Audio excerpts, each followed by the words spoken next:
Forget fine wine and good food, the big question from London's bankers was how much tax will I pay? More than 80 representatives from UK banks have met with authorities from Paris, who are trying to woo British financiers in the wake of the Brexit vote. Britain's departure from the EU widely expected to force the relocation of some jobs.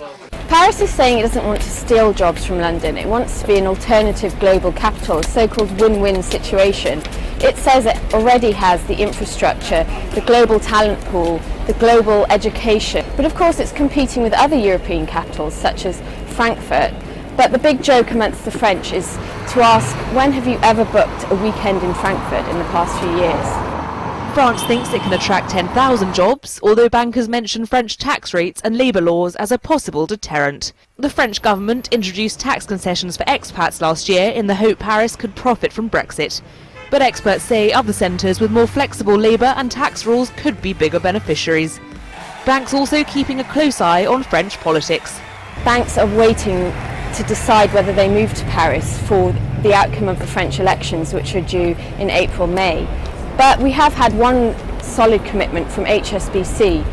It has said that it could move 1,000 jobs to Paris. Dublin and Luxembourg among rivals to Paris. Not to be outdone, senior German regulators met with 50 envoys from foreign banks last week to try to attract them to Frankfurt. But the French delegation thinks lifestyle questions give it the upper hand.